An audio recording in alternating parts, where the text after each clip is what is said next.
por aí, pessoal? Tudo certo?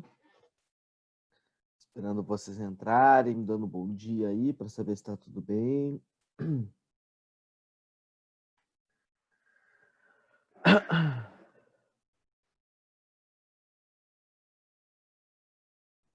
Bom dia, João. Muito obrigado. Bom dia, Tainá. Tudo bem? Espera aí, rapidinho.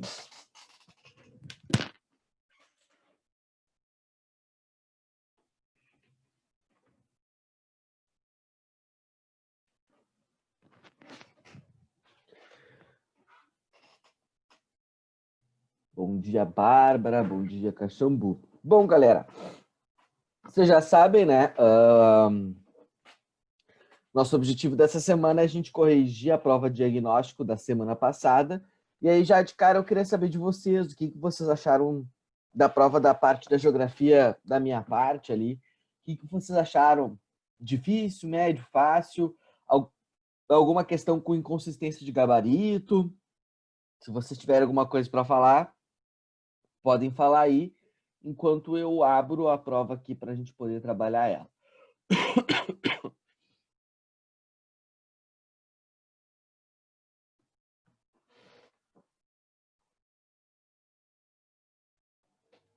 Está abrindo.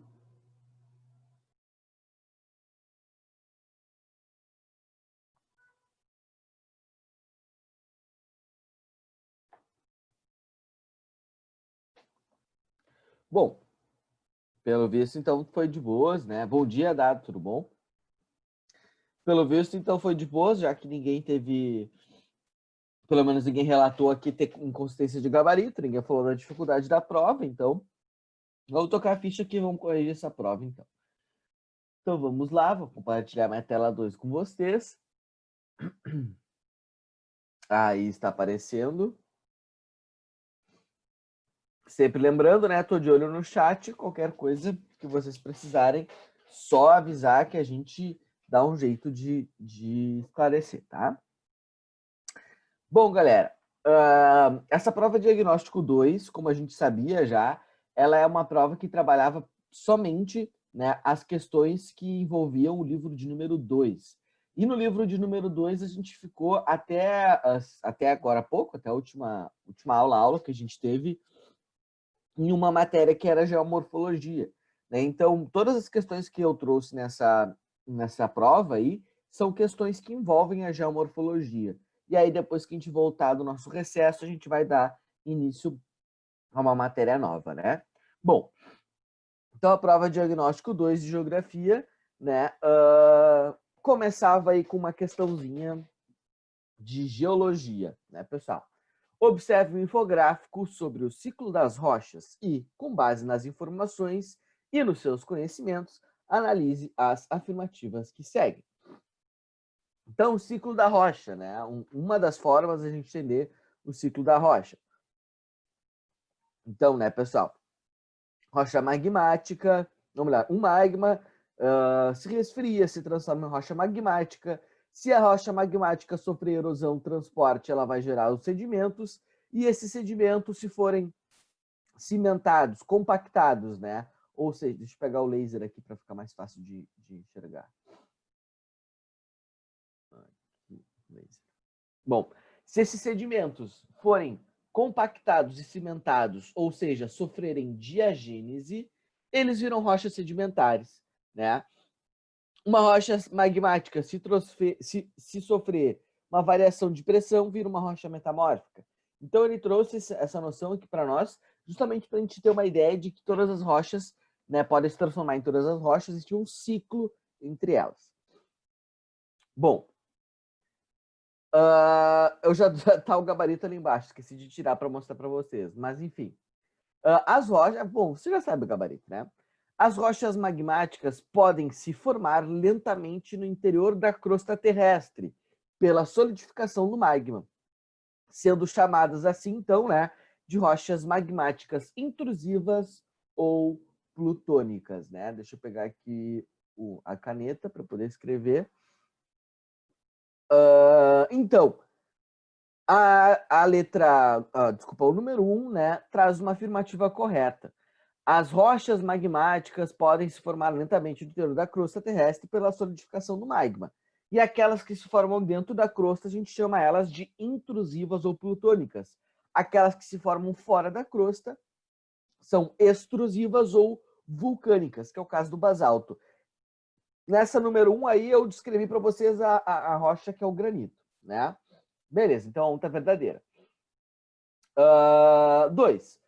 O conjunto de processos que transforma sedimentos inconsolidados em rocha sedimentar é conhecido como diagênese. Perfeito, pessoal. Isso aqui até fica claro no próprio desenho, ó. Vou até pegar para mostrar para vocês aqui. No próprio esquema. Ó, os sedimentos. Os sedimentos é areia, sedimento inconsolidado. Quando ele sofre cimentação e compactação, ele se transforma numa rocha sedimentar. E isso a gente chama, ó, de diagênese. Então, número 2, verdadeiríssima também. Número 3. São exemplos de rochas metamórficas o arenito, o mármore e o granito. Essa daqui, né, pessoal, está equivocada, porque o arenito não é uma rocha metamórfica, e sim uma rocha sedimentar. O mármore até é uma rocha metamórfica, né? E o granito é uma rocha magmática. Então, arenito e granito não são rochas metamórficas. Lembrando, a metamorfização do arenito é o quartzito. Então, quando o arenito chega próximo a uma zona onde varia muito a temperatura e a pressão, ele se transforma de arenito para quartzito, tá? Já o granito, quando ele chega nessa porção de maior temperatura e maior pressão e ele se altera quimicamente, né, e mineralogicamente também, o granito se transforma em gneiss, tá? Então, gneiss é a transformação do granito em rocha metamórfica. Então, mentira essa daqui, né? Vamos para a última. O ciclo das rochas é ininterrupto e ocorre com os movimentos da crosta terrestre, com o vulcanismo, o intemperismo ou com a erosão, por exemplo. Verdade, né? Para a gente ter rocha magmática surgindo, a gente precisa do vulcanismo. Para a gente ter rocha se transformando em rocha metamórfica, a gente também precisa do vulcanismo. Para a gente ter rochas sedimentares, a gente precisa de intemperismo e de erosão, né? Então, verdadeira essa número 4. Então, ficamos com 1, 2 e 4 verdadeiras, gabarito D de dromedário. De boas, pessoal. Se alguém tiver alguma dúvida nessa questão, por favor, sinalize para nós. Mas creio eu que tenha sido de boas para vocês, né? Sei que vocês não falam muito, sei que vocês ficam treinando de vocês aí. Então, vou seguir para a próxima. Ó, pessoal. Deixa eu só fazer uma coisa aqui. Deixa eu botar para baixo para ela toda ficar na mesma folha. Ah, e de cara já aviso que esse gabarito aqui tá errado, mas para vocês foi o gabarito certo, tá? 2. A dinâmica interna e externa da Terra provocam modificações no relevo terrestre. São considerados, respectivamente, agentes modeladores internos, endógenos, né? E externos, exógenos da Terra. 2 pontos. Então, essa questão super simples, né? Acho que todo mundo deve ter encontrado menos dificuldade nessa questão. Era só para assinalar o agente interno e um agente externo. Então, vamos começar pelas primeiras alternativas aqui, pelas que estão no lado esquerdo. Vamos deixar sobrar somente aquelas que têm os agentes internos. A não é porque a erosão é externo. A B não é porque a água corrente é externo. A C não é, geleira é externo, ó, pode ser a D, porque é vulcanismo. Só que aqui, depois do vulcanismo, tem tectonismo. E não pode ser porque a segunda palavra tem que ser o agente externo, né? Então, não é a letra correta, é a letra E, onde tectonismo é um agente interno e o intemperismo um agente externo, né, pessoal? Lembrando, dentro dos agentes internos, a gente tem 3 principais agentes, que é o vulcanismo, o tectonismo e os sismos, né? E nos agentes externos, a gente tem a erosão, primeiro o intemperismo, depois a erosão, depois o transporte e a deposição. Então, os agentes externos. E aí vale a pena lembrar que dentro da erosão existem 6 agentes, né? Existem os agentes da água, da chuva, agente da água do rio, agente da água, água de geleira, agente da água do mar, agente eólico do vento e o agente do ser humano. Então, existem 6 formas de erosão. Então, beleza, a letra E é o gabarito. Só me ajudem, por favor, pessoal. Na prova de vocês, o gabarito foi com letra E mesmo? Porque na hora que eu passei para a Michelle, eu tinha colocado um gabarito, acho que B. E aí depois eu fui conferir de novo, antes de vocês fazerem ela. Aí eu vi, não, o gabarito era E mesmo e eu só pedi para ela trocar. Era, gabarito E. Se estivesse errado, eu tenho certeza que vocês teriam me avisado, porque vocês são bastante competentes. Então, muito obrigado. Número 3. Já em... Ó, eu começo com um textinho, né? Já em 1620, o inglês Sir Francis Bacon registrava a similaridade entre o contorno litorâneo da África Ocidental e do leste da América do Sul. Mas apenas em 1912, o geólogo alemão Alfred Wegener formulou a hipótese da deriva continental, baseando-se em algumas evidências fósseis e semelhanças na estrutura de relevo, né? Então, o texto falava sobre a teoria da deriva continental, a teoria da dança dos continentes. A gente viu isso, a gente falou sobre isso, né? Do Alfred Wegener. Então, o nome dessa massa continental, né? Esse grande continente que o Wegener denominou, que ele deu um nome para isso, né? Era o que vocês deveriam marcar. E aqui está a gabarito letra A, Pangeia. Te lembra, pessoal? Pan, união, Geia, terra. União da Terra, Pangeia, todos os continentes juntos, né? Lembrando, a Laurásia, ela vem depois da Pangeia e a Gondwana também vem depois da Pangeia. Opa. Então, quando a Pangeia se fragmenta, que aparece Laurásia e Gondwana. Então, esse super grande continente que representava a união de todos os continentes, a gente chama de Pangeia, né? Lembrando, Pantalassa não é porque Pantalassa é o oceano que existia na época da Pangeia. Né? Então, Pangeia é a união dos oceanos, Pantalassa, Pangeia é a união dos continentes, Pantalassa é a união dos oceanos. E Rodínia, pessoal, foi o primeiro continente, super grande continente que existiu na história da Terra. Isso faz bastante tempo, se eu não me lembro, foi lá, se eu não estou enganado, foi lá no período do Paleozoico, na era do Paleozoico. Então não é a letra D. Então, letra A, Pangeia. Também acho que tranquila essa questão, essa alternativa aí. Beleza. Vamos lá. Número 4. Deixa eu ver se eu consigo botar a questão toda numa página só. Opa. Cadê a número 4? Tá aqui, né?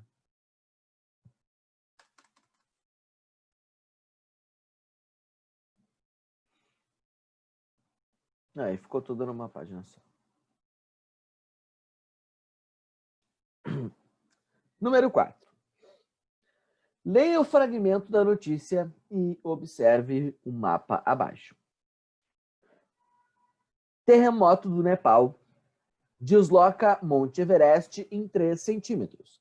O forte terremoto de 7,8 graus que abalou o Nepal no dia 25 de abril de 2015 colocou o Monte Everest, a maior montanha do planeta, em 3 centímetros para o sudoeste, afirma a administração chinesa de estudos em cartografia e informação geológica. Então, uma matéria, né, adaptada aí do ZH Click RBS. Bom, aí, depois dessa matéria, eles colocam para nós aqui um mapa mostrando as placas tectônicas e os limites de placas, né? Pessoal, primeiro, onde é que está o Nepal e onde é que está o Everest, né? O Nepal ele é um país que está em toda a sua totalidade, pessoal, na Cordilheira do Himalaia. E a Cordilheira do Himalaia, ela acontece bem aqui, ó. Inclusive, se eu não me engano, pessoal, ontem, no... Como é que é o nome do programa? Eu sempre me esqueço, da de noite na Globo. O Fantástico. No Fantástico, ontem, teve duas matérias bem legais. Uma sobre as pesquisas na Antártida, na criosfera, né, que onde o Brasil tem pioneirismo, e a URGS, a Universidade Federal do Rio Grande do Sul, também tem uma importância nessas pesquisas junto com a UFRJ. Inclusive, dois dos meus professores de clima, né, na faculdade, participaram dessa matéria, estavam lá, né? Semana passada entrevistaram meu professor para falar sobre o furacão lá, o ciclone que aconteceu aqui no Rio Grande do Sul, Santa Catarina, e ontem teve uma matéria que eles falaram da Antártida, mas também teve uma outra matéria que eles falaram do deslocamento da Índia até encontrar ali a China e formar o Himalaia, né? Então aqui onde eu coloquei essa paradinha vermelho é a Cordilheira do Himalaia, onde está o Monte Everest, onde está o Nepal, né? Então tá, então só botei aqui para a gente dar uma pequena relembrada. Deixa eu pegar o laser aqui para a gente ver as alternativas. Bom, considere as proposições a seguir, de acordo com aquela notícia, né? De acordo com o mapa, as placas tectônicas que provocaram o terremoto do Nepal foram as placas euroasiática e a indo-australiana, que apresentam um limite divergente. Ó, de fato, placa euroasiática e placa indo-australiana. Só que o limite é diferente. Na alternativa está dizendo que é um limite divergente. E a gente sabe que aqui é o limite convergente. Ó. As setas estão indicando a convergência de placas tectônicas. Então, essa alternativa aqui é falsa, por causa do limite. A segunda alternativa, segunda afirmação. O Nepal localiza-se no continente africano. Falso, né, pessoal? O Nepal está no continente asiático. Falso. Ah, Soro, como é que eu ia saber que ele está no continente asiático? Bom, se tu não soubesse 100% dessa localização dele, aqui está na própria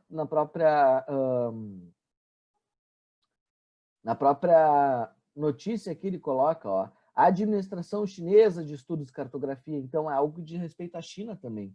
Então eles falaram sobre isso lá na Ásia.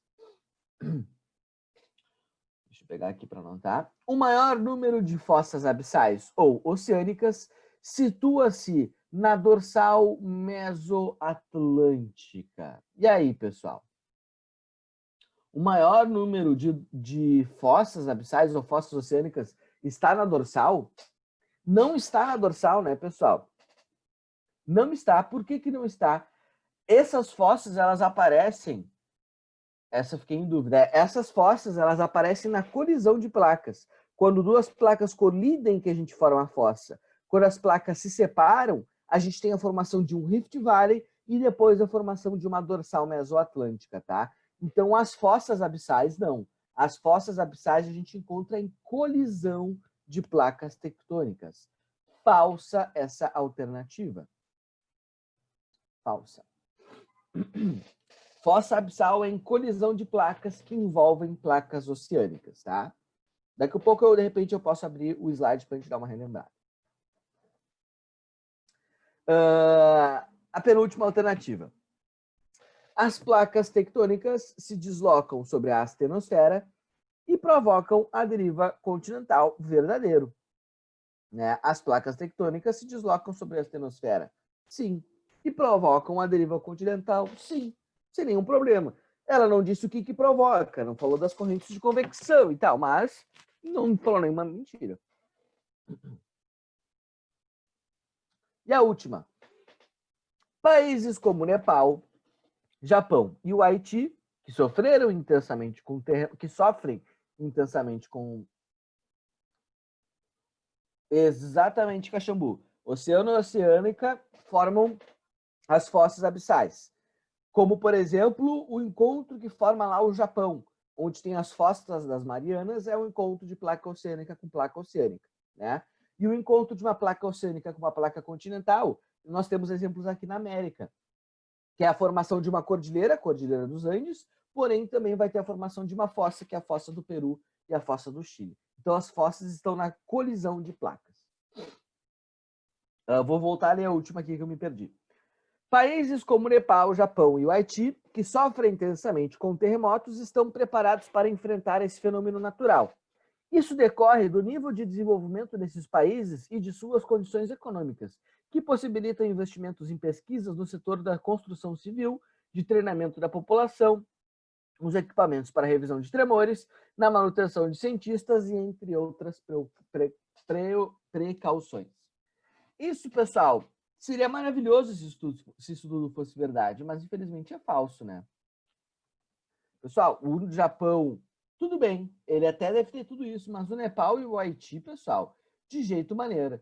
O Nepal e o Haiti são países que não têm muito dinheiro, são países que não têm uma universidade tão bem desenvolvida. Inclusive, né, o Haiti, desde 2010, que eles passaram por um grande terremoto, até os dias de hoje, eles vêm sofrendo consequência desse terremoto, eles não conseguiram se recuperar 100% ainda. Então, tanto o Haiti quanto o Nepal, apesar de sofrerem muito com os terremotos, são países que não estão 100% preparados quando a gente fala em questão de previsão de tremores de terra, a questão da manutenção dos cientistas e por aí vai, né?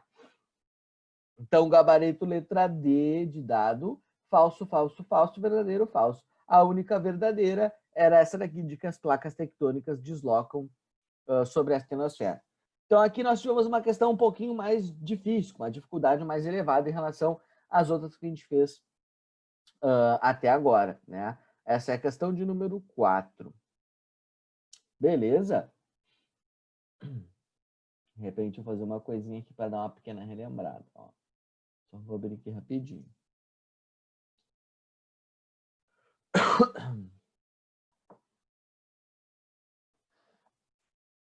Só para complementar o questionamento, não. O que o Caxambu falou e aí o que um pouco dessa questão está tratando, né? Estou abrindo aqui o slide da nossa aula e vou lá nos limites de placas. Os limites de placas convergentes, né? Ó.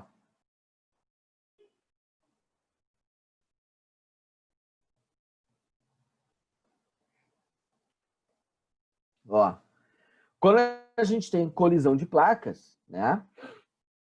Convergente ou destrutivo, a gente vai ter, ó, arco de ilhas vulcânicas e formação de fossas oceânicas ou as fossas abissais.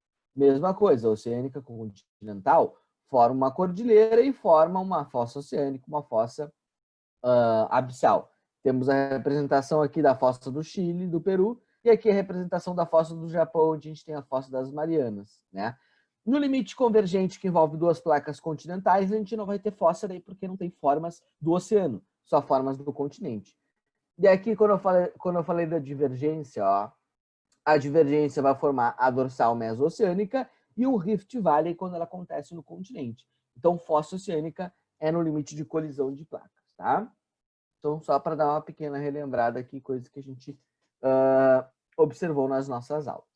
Deixa eu abrir de novo aqui. Beleza. Vamos para a próxima questão, questão de número 5.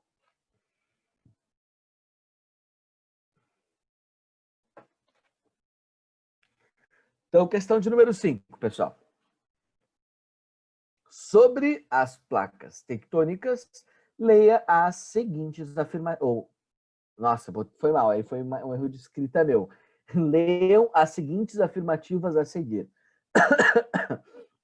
Desculpa por esse erro de português aí. Número 1. Os movimentos das placas são devidos às correntes de convecção, que ocorrem na astenosfera, camada logo abaixo da litosfera.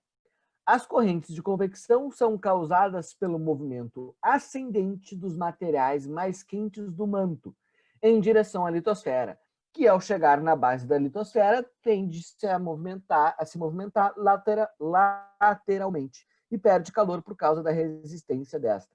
E depois desce novamente, dando lugar ao material mais aquecido. Perfeito, né, pessoal? O movimento das placas tectônicas é causado pelas correntes de convecção. Esquenta, sobe, esfria, desce. Esquenta, sobe, esfriadece. Então, a 1 está verdadeiríssima, né?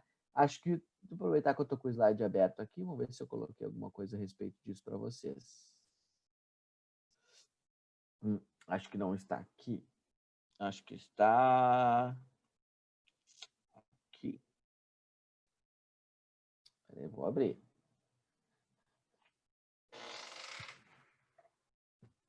Ó. Você lembra que eu falei das correntes de convecção nesse slide aí? Núcleo com 7.000 graus Celsius, mais ou menos, esquenta o manto, que sobe, né? Atinge a crosta, resfria e ele desce. Então, esse é o movimento das correntes de convecção responsável pelo movimento das placas tectônicas, né? Beleza. Então, a 1, verdade. Deixa eu anotar aqui que a 1 é verdadeira. 2. No meio do Atlântico, existe uma cordilheira que chega a atingir até 4.000 metros acima do assoalho oceânico, chamado de Cordilheira Meso-Oceânica. Verdade.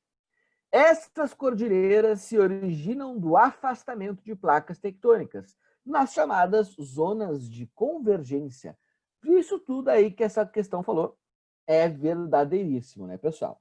Então, a Cordilheira Mesoatlântica, Sora, ela tem 4.000 metros de altitude, né? Vocês devem estar se perguntando. Aí eu vou mostrar aqui para vocês que sim, ela tem 4.000 metros de altitude. A gente até falou sobre isso em aula, se eu não estou enganado. Né? Aqui, ó.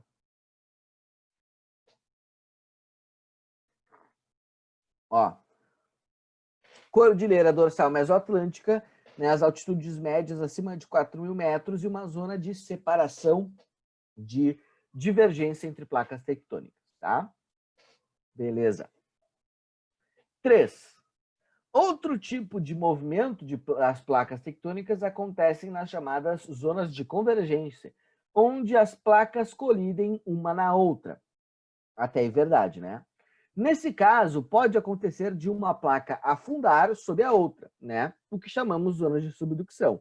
Até aí tudo verdade. Quando acontece entre uma placa oceânica e uma placa continental, a primeira, a oceânica, tende a ser mais densa que a segunda, a continental, o que faz que ela seja engolida por esta última. Perfeito, ó. No encontro de uma oceânica com uma continental, a oceânica é quem sofre a subducção. Um exemplo é a zona de divergência da placa de Nazca, em colisão com a placa continental sul-americana, e é responsável, faltou um acento ali, pela formação da Cordilheira Andina. Essa alternativa ela veio cheia de informações, mas todas as informações corretíssimas, né, pessoal? Então, por enquanto, 1, 2 e 3 corretas. E a última.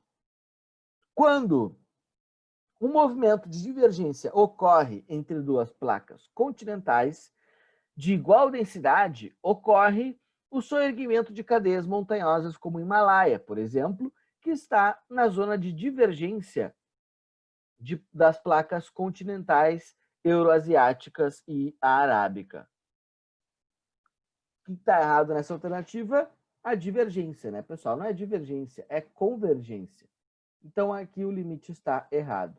Então, gabarito 1, 2 e 3 correto, gabarito 1, 2 e 3, C de casa, né? Gabarito C, perfeito. Vamos para a questão 6, então. Alguma dúvida, alguma colocação nessa questão aí de cima, pessoal? Ela é uma questão bem extensa, fala de bastante coisa, né? Qualquer coisa aí, por favor, vocês me avisem. Questão 6. Desde o terremoto de 1985, em que mais de 10.000 pessoas perderam a vida, o México sofreu em torno de 10 sismos de uma magnitude igual ou superior do que aconteceu em setembro de 2017. Com exceção de um ocorrido na Baixa Califórnia, nordeste do país, em 2010, todos se produziram na faixa sudoeste e central dos estados de Michoacán, Guerreiro e Oaxaca, né? Diante disso, marque a alternativa correta a respeito da grande concentração de terremotos no México? A. A grande concentração de sismos no México pode ser explicada pelo fato de a maior parte do país estar sobre o extremo sudoeste da placa norte-americana, que na faixa sudoeste e central se encontra com a placa de Cocos. Essa é a alternativa verdadeira. Aí tu vai estar te perguntando, Sor, mas não tinha nenhum mapa de placa tectônica para me ajudar para eu saber se era isso mesmo? Não tinha nessa questão. E aí é tática, jogadinha de prova, né? Ó, tem uma questão que tem para nós aqui um mapa de placa tectônica. E ó, o México está exatamente aqui. Placa norte-americana e placa de Cocos, né? Como assim, quais limites provocam vulcanismo no Caxambu? Os limites de placas a gente vai ter vulcanismo, né? Alguns limites têm mais do que outros, né? Convergência e divergência são os limites que a gente tem mais vulcanismo.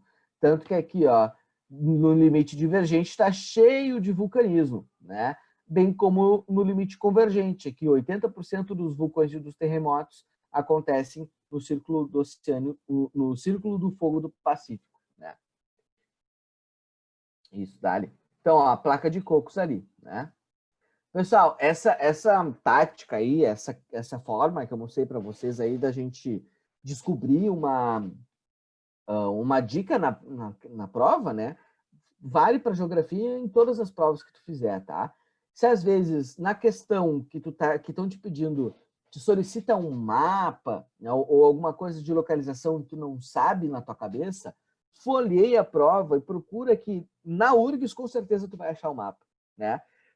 Então folheia a prova até tu achar o mapa que te ajude a responder a questão, tá? Então a A é o gabarito correto, né? Mas vamos ver as outras alternativas. B. Os terremotos no México podem ser explicados devido às mudanças climáticas geradas pelo aquecimento global, as quais geram impactos na crosta terrestre e aumentam os processos de subducção. Essa daí misturou agente interno e agente externo, né? Então, as placas tectônicas dos terremotos não podem ser explicados pelas mudanças climáticas, pessoal, né? O que explica placa tectônica é agente interno, não externo. Mudança climática é agente externo, né? Beleza. Letra C.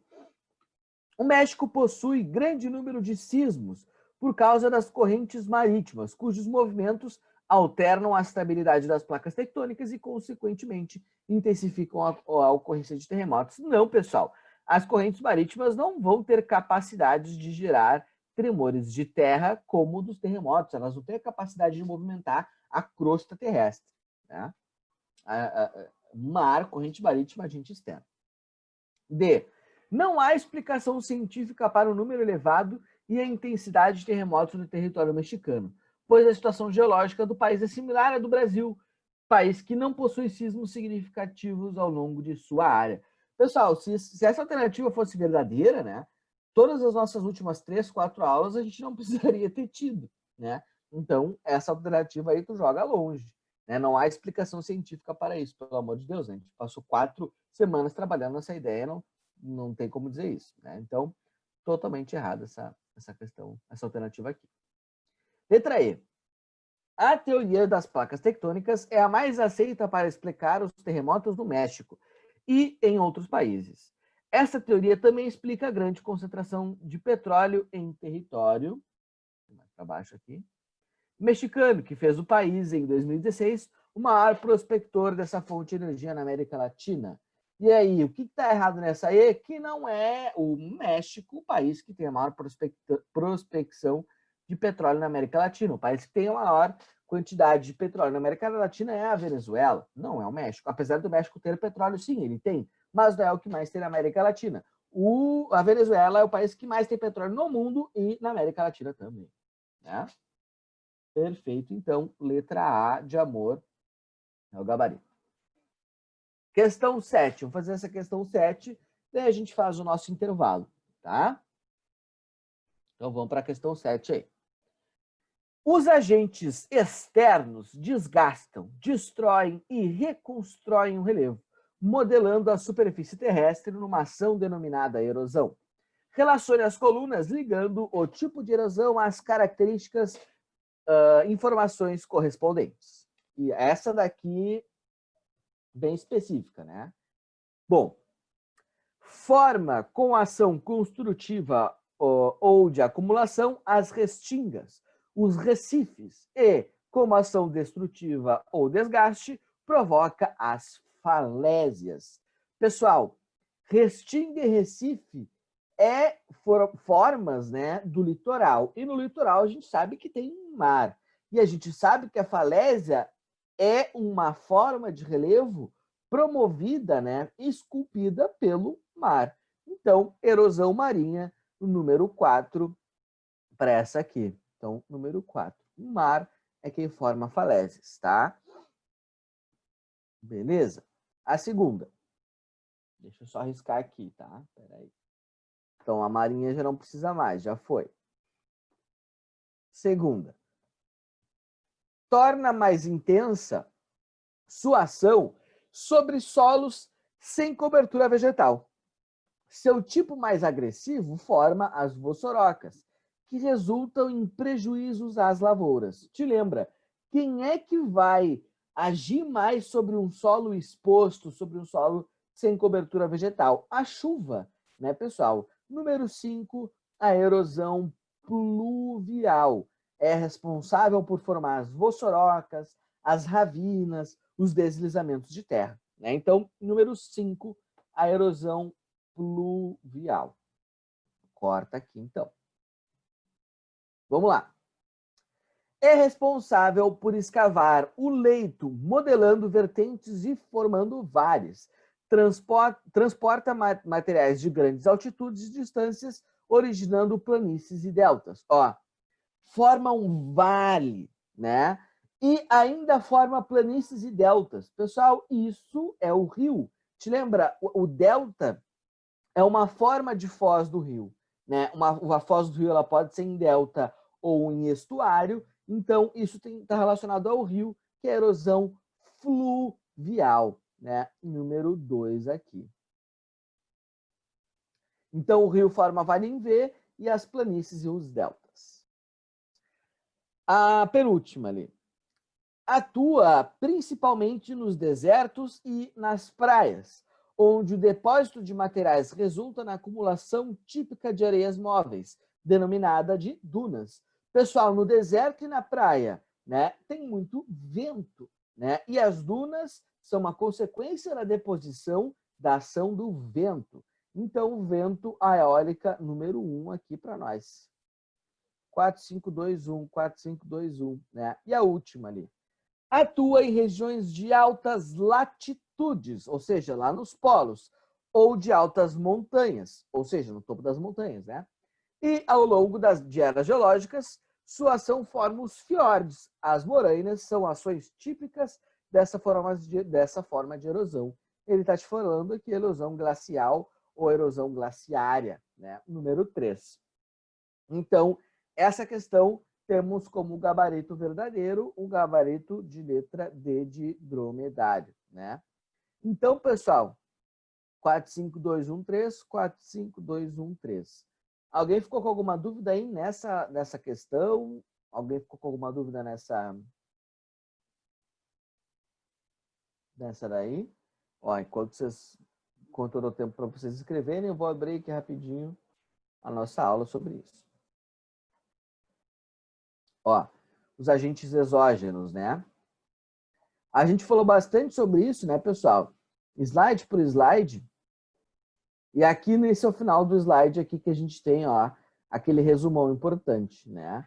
Então aqui eu coloquei ravinas e vossorocas, formas da chuva, né, formas do rio, vale em V, e as planícies, formas do vento, as dunas, né? Formas do mar, falésias, formas das geleiras, morâneas e vales em U.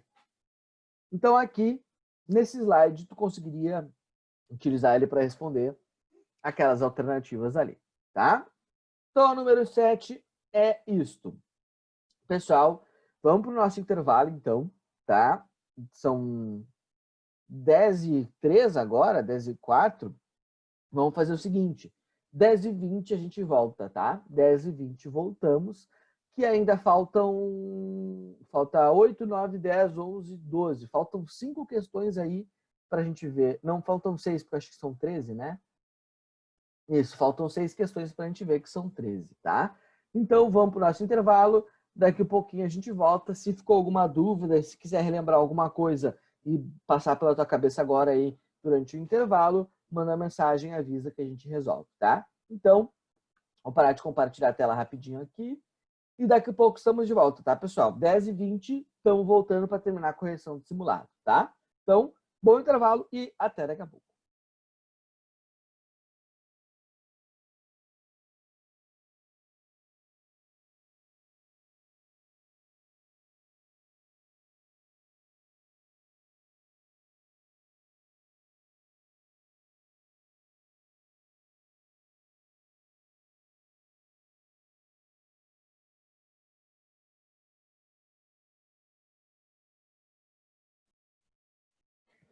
E aí, estamos de volta.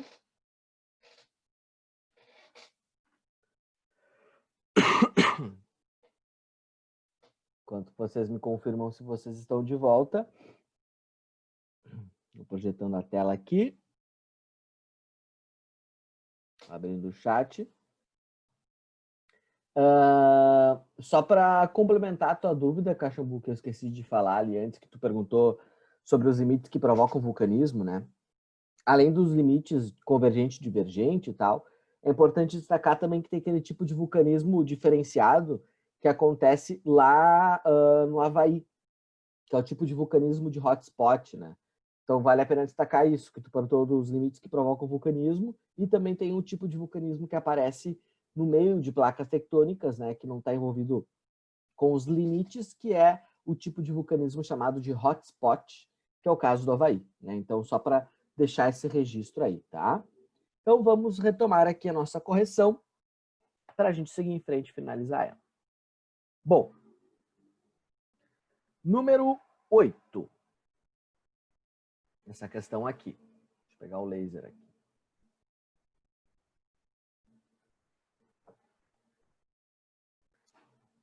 Vamos dar. Número 8.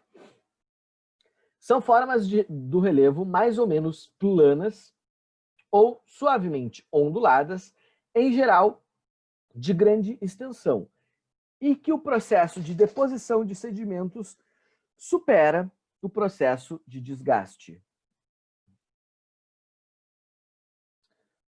É real que a Califórnia pode se separar dos Estados Unidos? A pergunta do Cachambu. É real, sim. Assim como está acontecendo lá no continente africano, existe a formação de um Rift Valley, que é um movimento de divergência. Só que lá na Califórnia não é uma divergência que está acontecendo, é a transcorrência que pode vir por separar o resto da Califórnia dos Estados Unidos. Mas sempre aquela lógica, né, Cachambu? São milhares ou milhões de anos para isso acontecer. Então a gente não vai ver isso acontecer, mas de fato existe essa possibilidade do continente estadunidense, norte-americano, ter esse tipo de situação. Sim, é muito frequente a ocorrência de terremotos, né? Inclusive, eu até acho que falei para vocês que existe aquela ponte, a Golden Gate, que fica lá na Califórnia, aquela ponte vermelha, bem famosa. Ela é uma ponte que ela está adaptada para amortecer os terremotos, né? Ela tem um sistema tipo de amortecimento na base dela, que quando rola um terremoto, ela meio que desliza sobre esse terremoto e ela não tem chances de quebrar. Então, é muito frequente, tá? E, inclusive, um dos terremotos que mais causou mortes foi lá na Califórnia, né? Não pela grande intensidade do terremoto, mas sim pelo momento histórico, que era a época que as pessoas utilizavam principalmente luz nas velas, né? E aí rolou um grande terremoto e aí causou grandes incêndios. Então, sim, é muito frequente a ocorrência de terremotos lá no oeste da América, na Califórnia. Beleza? Então vamos voltar aqui para a questão. Qualquer coisa aí, se for dúvida, ainda a gente pode falar, tá? Então, a questão número 8 quer que tu marque qual definição de relevo é essa daqui. Então, formas de relevo mais ou menos planas ou suavemente onduladas, em geral de grande extensão, em que o processo de deposição de sedimentos supera o de desgaste. Ou seja, qual dos relevos tem mais deposição de sedimentos e qual tem mais erosão, né? Então, para isso aqui, vou pegar rapidinho um material. Soro, por que não pode ser depressão? Vou mostrar agora, Otávio. Ó, vai aparecer o material para vocês. Aqui as definições das formas de relevo segundo o Jurandir Rossi. Ó, por que não pode ser depressão, Otávio? Porque na depressão, tem que pensar o seguinte, a depressão ela é mais baixa. E ela é mais baixa porque ela sofreu mais desgaste. Então, no processo de depressão, ó, a erosão supera a sedimentação. E a única forma de relevo, das grandes formas de relevo do Brasil, onde tem mais deposição e menos erosão, é a planície. Ó. A sedimentação supera a erosão. Então, tanto o Planalto quanto a depressão, a erosão é mais intensa. Tá? E só a planície, a deposição supera a erosão. Não sei se ficou claro, Otávio. Qualquer coisa avisa para nós aí, tá? Então, é por esse motivo. Tanto a depressão quanto o Planalto tem mais erosão do que sedimentação. E aqui, ela está te falando do processo de deposição de sedimento supera o desgaste, letra C, planície, tá? Ravina não é, porque ravina é uma forma onde tem muita erosão. Falésia também, uma forma onde tem muita erosão. Planalto também, uma forma que tem mais erosão. E depressão também, forma que tem mais erosão. A única que tem mais deposição do que erosão é a planície. Tranquilo, Otávio? Deu para entender o porquê que não pode ser a depressão?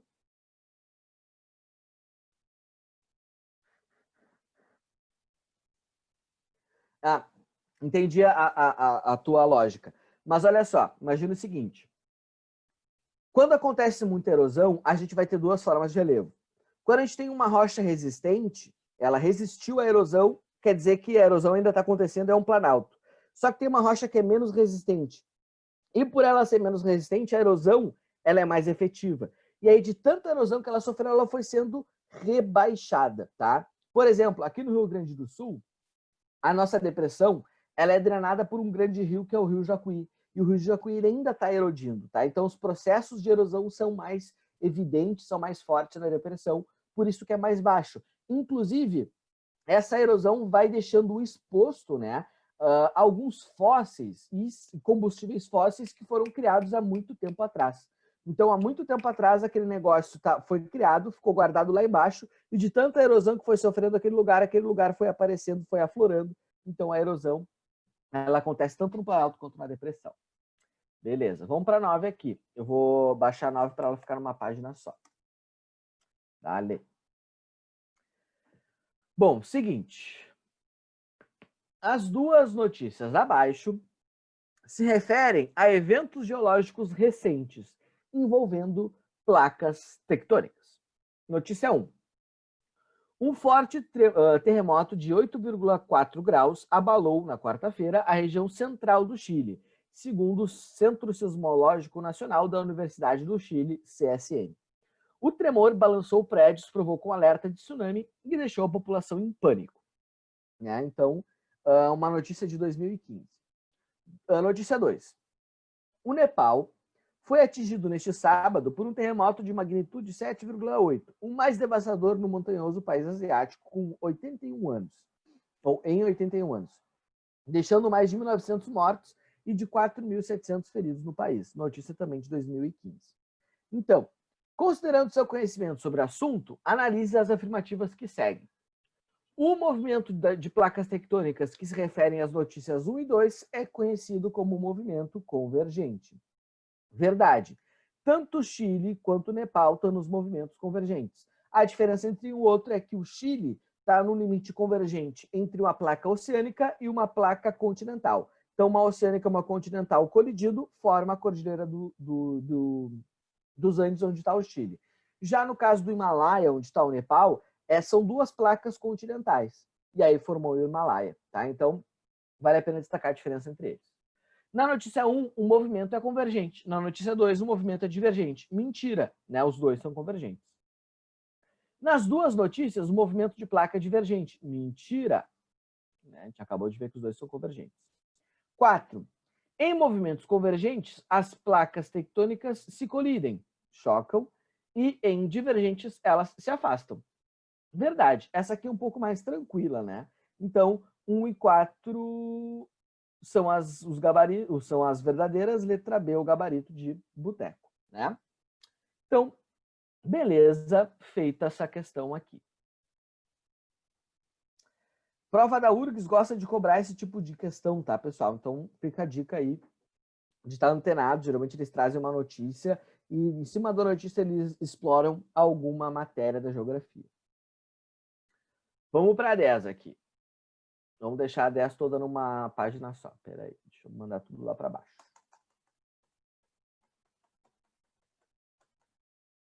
Aí. Beleza. Questão número 10. A classificação do relevo brasileiro em grandes unidades ou compartimentos é uma síntese dos processos de construção e modelagem da superfície e das formas resultantes. Associe as unidades de relevo da coluna 1 com as características equivalentes na coluna 2. Então, vamos lá. Deixa eu pegar aqui o texto.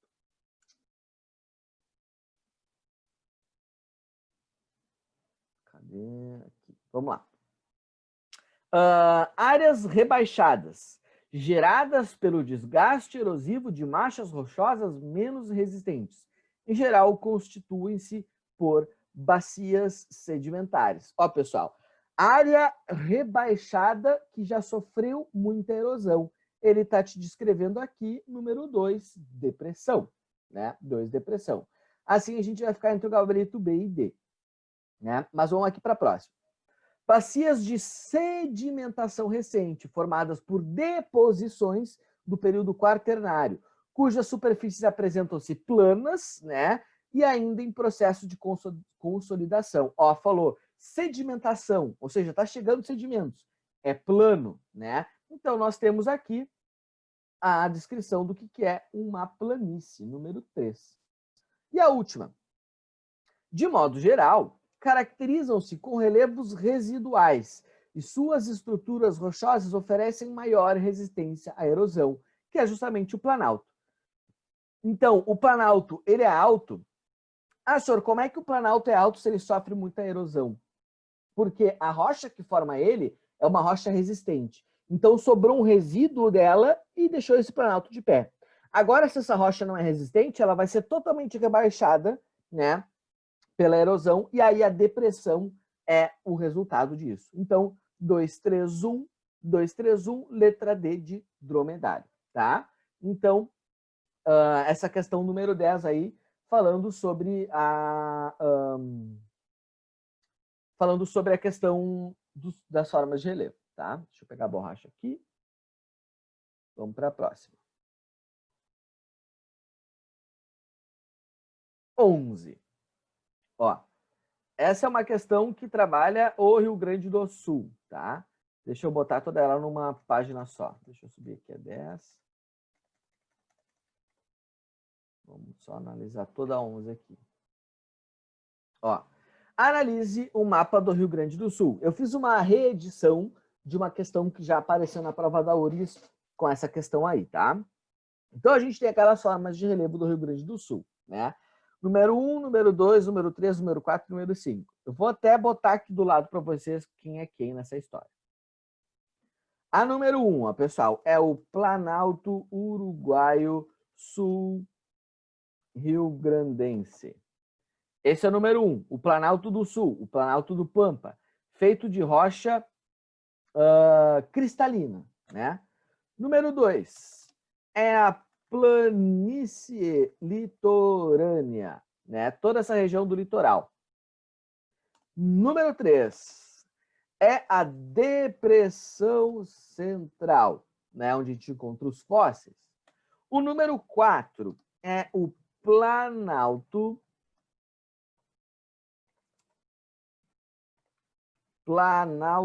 Meridional. Te lembra que ele pode aparecer com outros nomes, como Planalto Basáltico ou ainda Planaltos de Chapadas da Bacia Sedimentar do Paraná, né? Número 4, Planalto da Serra Gaúcha. E o número 5, que é o relevo de Cuesta Aedo. Cuesta Aedo, tá? Então, botei aqui o nome dos relevos para nós. Então, ó, Planalto de estrutura antiga com presença de rochas magmáticas intrusivas datadas da era pré-cambriana. Pessoal, vou botar aqui do lado para não ficar poluído. Essa daqui está te descrevendo a número 1, né? Opa. 1 é o mesmo que o Planalto de Pelotas? Sim, Pelotas está aqui nesse número 1. Pelotas está por aqui, ó. Deixa eu pegar o mouse. Pelotas está por aqui. Então, Planalto que Pelotas está inserido é o número 1. Então, Planalto de estrutura antiga, tá? Pessoal, estrutura antiga era pré-cambriana. E o número 1, Planalto Uruguai Sul-Rio-Grandense, é um escudo. O escudo feito de rochas pré-cambrianas, né? Então, magmáticas intrusivas era pré-cambriana. Região intensamente erodida, que além de conter reservas de carvão mineral, apresenta os fósseis do Paleozoico e do Mesozoico. Pessoal, a única região do Rio Grande do Sul que a gente vai encontrar carvão mineral e combustíveis fósseis é essa região de número 3 aqui, que é a depressão. A depressão, ela tem esse tipo de riqueza para nós. Então, 1 e 3. Opa, deixa eu botar mais para o lado esse 3. Beleza. A terceira. Planalto que possui as maiores altitudes do estado, com relevo acidentado e formada por rochas extrusivas, como basalto, né, datadas do Mesozoico. Pessoal, essa região aqui é a número 4. E aí, ó, te liga nessa dica que ele te dá. Planalto que possui as maiores altitudes do estado. E aí tu te lembra daquela funçãozinha da mão esquerda? Tu pega a mão esquerda e olha a tua mão esquerda, que tem o Rio Grande do Sul. Se tu olha para a palma da tua mão, como eu estou olhando aqui, vocês estão vendo o dorso, né? Se vocês olharem a palma da mão de vocês e a mão de vocês tivesse um relevo, a região mais alta da mão de vocês seria aqui, próximo ao dedão, no nordeste da tua mão, né? Mais ou menos aqui assim, né? Região mais alta do nosso estado. Então, aí estava a dica, tu pode utilizar aquele macete da mão se aparecer esse tipo de informação. Esse basalto que temos no norte, banha quais outros estados? Pega um pouco de Santa Catarina, pega quase mais da metade de Santa Catarina, né? Parte interiorana de Santa Catarina. Então, tipo, de Criciúma para o interior é basalto. Pega Paraná, pega São Paulo e pega um pouco de Mato Grosso do Sul também. Então, são essas regiões. Paraná, São Paulo, Santa Catarina e Rio Grande do Sul. Deixa eu ver se aqui nos nossos PowerPoints tem alguma dessas informações. Espera aí. Para ajudar num mapa aqui. Vamos ver se ele nos ajuda. Acho que está aqui, ó. Espera aí. Está em outra aula. Aqui. Está aqui. Vai abrir.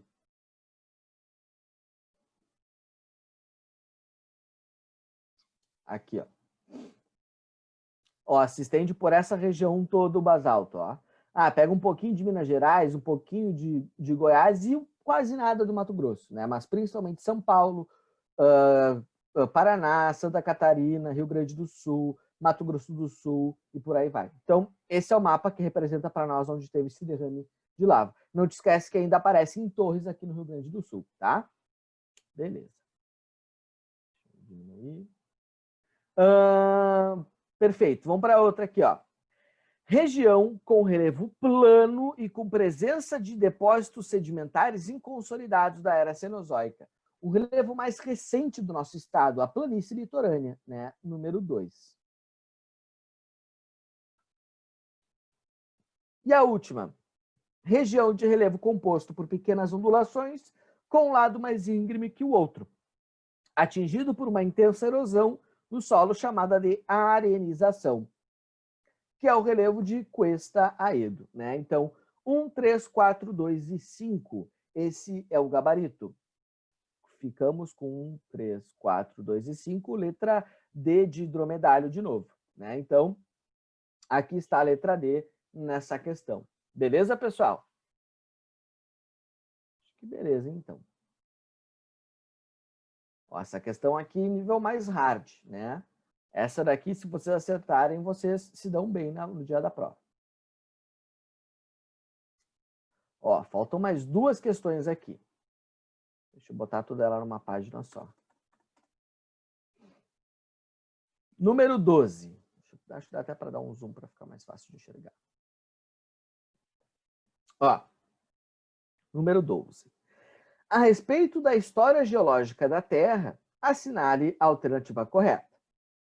Letra A.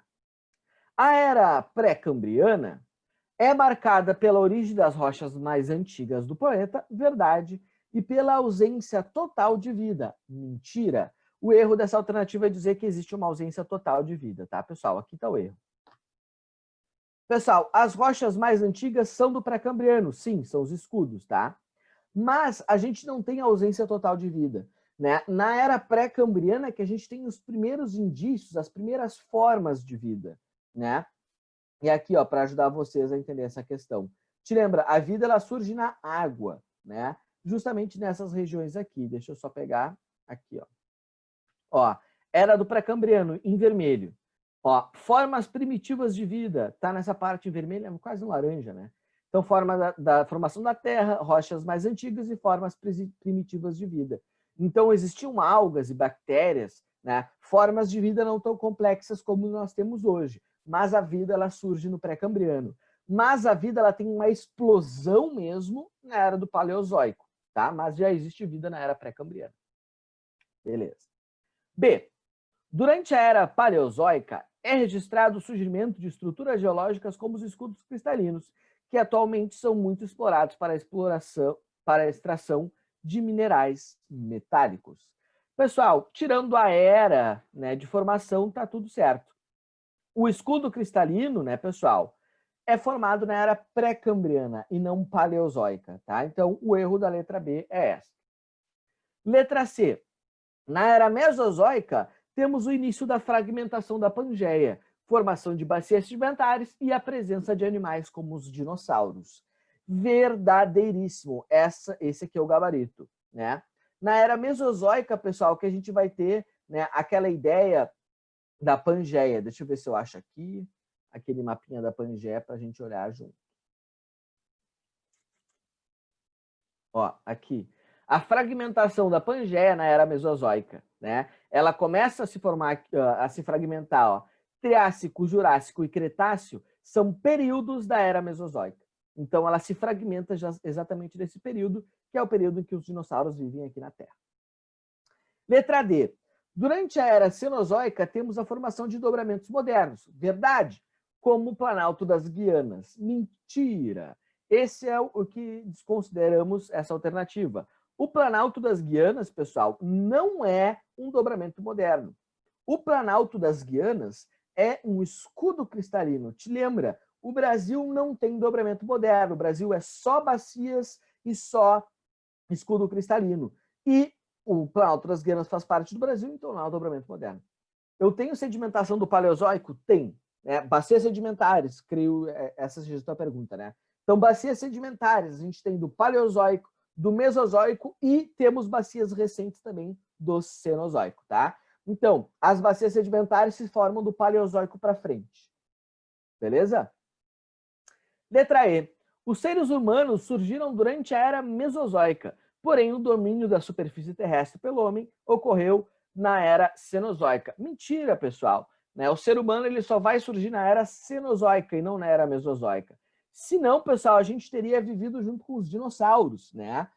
Tudo bem, tu deve ter visto o Jurassic Park, que fala sobre a questão dos dinossauros e tal, mas a gente sabe que aquilo é ficção, né? Então, os seres humanos surgiram na era Cenozoica e não na era Mesozoica, tá?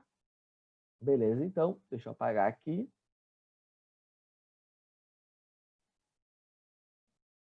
Deixa eu abrir isso aqui de novo, para a gente dar aquela pequena revisadinha, né? Ó, pessoal, pré-cambriano, tudo isso que está em laranja, escudo cristalino e primeiras formas de vida, né? Isso aqui é a maior parte da história da Terra, tem 4 bilhões de anos da história da Terra só aqui. Os últimos 600 bilhões de anos vão incluir o Paleozoico, o Mesozoico e o Cenozoico, né? No Paleozoico, pessoal, a gente vai ter rochas sedimentares mais antigas. Se eu tenho rocha sedimentar, é porque eu tenho bacia sedimentar, né? Vamos ter plantas terrestres, vamos ter peixes, os anfíbios, os répteis, e aí depois a gente entra na era Mesozoica, que é quando existem os dinossauros. Depois dos dinossauros vai vir os mamíferos, né? Era Cenozoica, que é o que está em rosa, mamíferos gigantes, macacos, e a gente sabe que a gente vem depois dos macacos, então só na era Cenozoica que o ser humano vai existir, né? Então, só para a gente dar uma relembrada nesse esquema aí que aparece para vocês, tá? Beleza, então, vamos para a nossa última questão do dia. 13. A respeito das estruturas geológicas presentes na superfície terrestre, assinale a alternativa correta. Letra A. Os escudos cristalinos presentes em mais de 30% da estrutura brasileira são caracterizados por conter grandes riquezas de combustíveis fósseis, como o carvão mineral e o petróleo. Pessoal, o que está errado nessa questão, nessa alternativa? Carvão mineral e petróleo, né? E combustíveis fósseis, né? No escudo cristalino, a gente vai ter minerais metálicos, tá? Sim, os escudos cristalinos formam um pouco mais de 30% do Brasil. Isso aqui é verdade, só que neles a gente não vai encontrar carvão e combustível e petróleo e combustíveis fósseis. Então, esse é o erro da alternativa A. B. As bacias sedimentares, que ocupam cerca de 60% do Brasil, verdade, são estruturas que são marcadas pela acumulação de sedimentos, verdade, e pela riqueza e pela presença de riqueza de minerais metálicos, como ferro, manganês e alumínio. Mentira, né? Minerais metálicos são escudos cristalinos. Então, B está errado por causa disso. Letra C.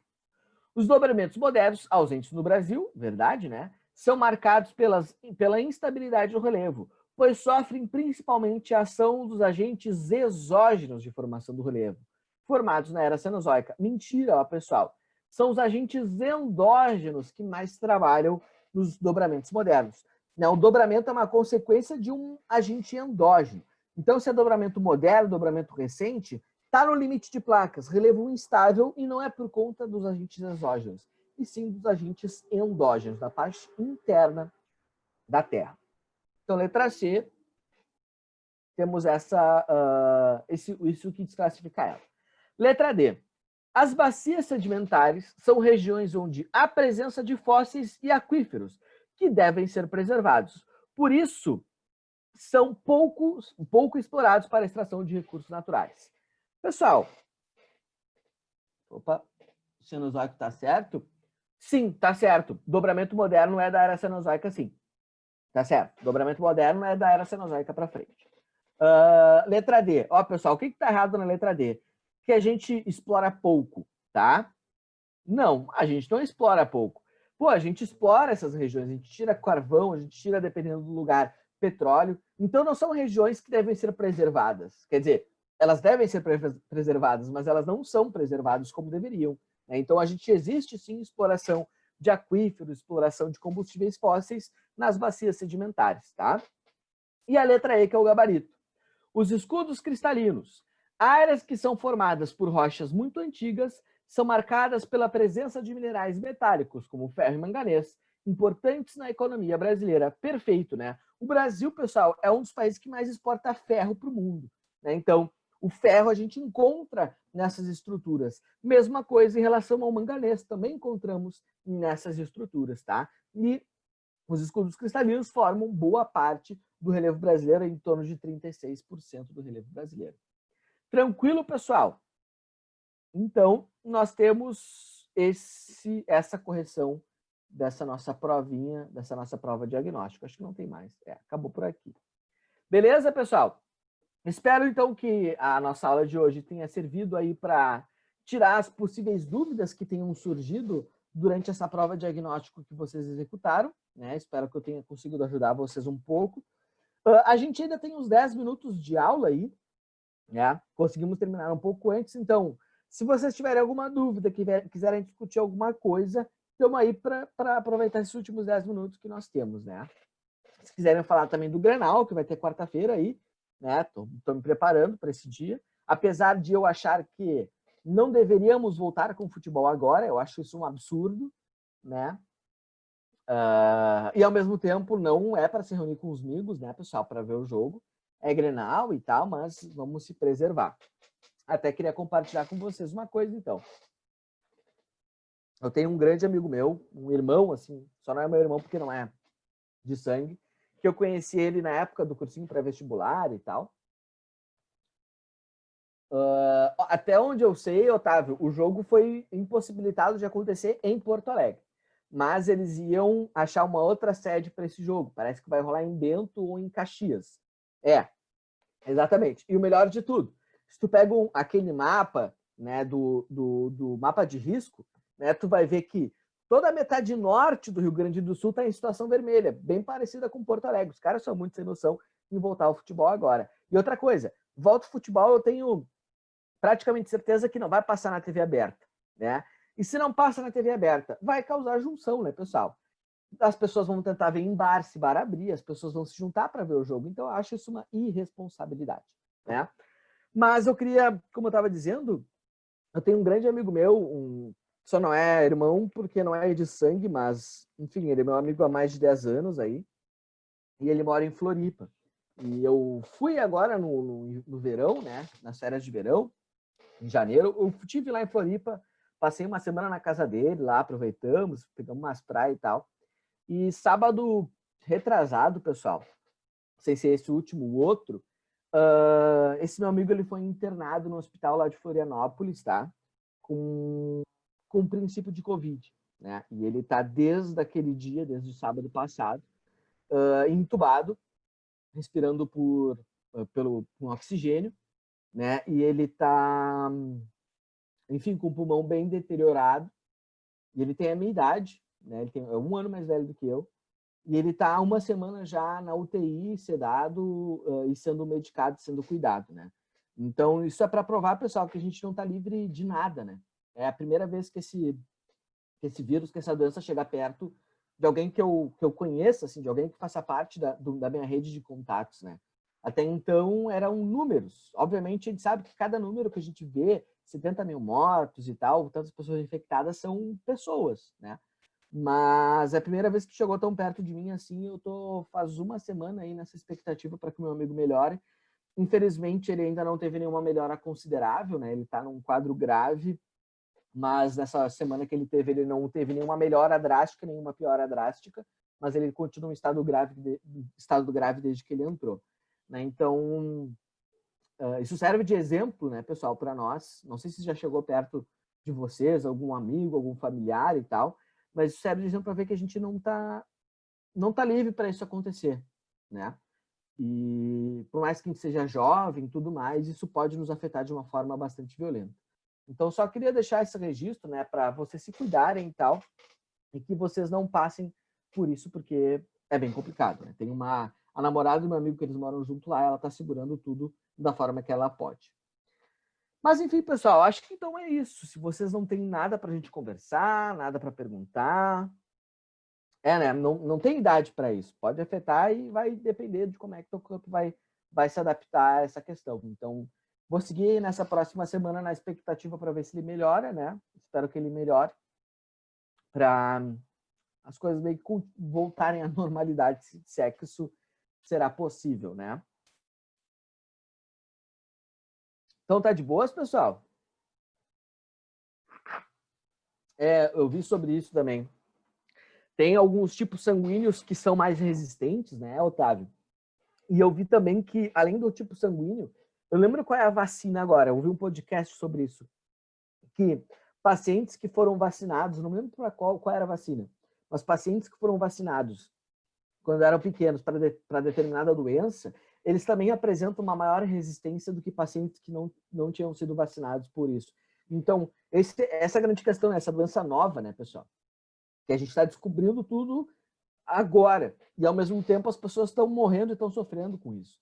Então, a gente está aprendendo na marra, a gente está trocando o pneu com o carro andando, né? Então, tudo que a gente está descobrindo, a questão do tipo sanguíneo, né, quais são os anticorpos, qual é o medicamento, falou tanto da hidroxicloroquina e tal. Então, a gente está descobrindo, né, pessoal? E vamos torcer para que essa vacina venha de uma vez, porque só tem uma forma da gente sair dessa, né? Que é adquirindo a imunidade de rebanho. E essa imunidade de rebanho ela pode ser adquirida de duas formas, né? Ou pela contaminação geral da galera, só que essa contaminação geral da galera vai incluir muitas vidas perdidas, ou por uma vacina, né? Então, a gente tem que dar um tempo para essa vacina ser produzida, para a gente ter uma imunidade de rebanho através da vacina e não através, né, da contaminação, porque daí as pessoas vão pagar um preço gigantesco por conta disso, né? Pois é, Cachabu, para a gente ver. E olha só que interessante, né? Eu encomendei um livro que está para chegar aí que fala sobre pandemias e epidemias e o avanço da exploração da natureza, né? Enfim, a forma que a gente explora a natureza ela é tão predatória que hoje em dia a gente está entrando em contato com seres que a gente não estava acostumado a ter contato antes. E desses contatos é que surgem esses novos vírus, essas novas doenças, né? A SARS-CoV, né? A SARS-CoV-1, no caso, a que teve antes da Covid-19, a gente demorou um certo tempo para desenvolver algum mecanismo de combate a ela. Só que essa nova, a Covid-19, ela é totalmente nova, né? E ela vem muito desse fruto da exploração. As pessoas falam assim, os chineses são loucos, comem morcego. Também, né? Mas todas as epidemias, todas as últimas pandemias têm relação com a exploração dos recursos naturais. Teve a gripe aviária, a gripe suína e por aí vai, né, pessoal? Então, a gente tem que tomar um jeito, né? Ou a gente para de usar os recursos naturais da Terra de uma forma tão predatória, senão cada vez mais essas epidemias e pandemias serão mais frequentes, né? E até lá, né, pessoal, até a gente descobrir essa vacina aí com toda a tecnologia que a gente tem, a gente vai ter muitas vidas perdidas, né? Mas é isso daí. Eu já tô enlouquecendo, não aguento mais essa quarentena. Tô louco para voltar às coisas ao normal. Não vejo a hora de estar numa sala de aula de novo, de poder subir em cima de uma bicicleta e pedalar tranquilo, de passear com o cachorro no mercado e tudo mais. Apesar de que a gente sabe que não vai ser instantaneamente assim. E psicologicamente também, né, pessoal? Não sei vocês, mas eu agora, quando eu vejo fotos de aglomerações, eu fico assim, tipo, eu não sei se eu estaria ali.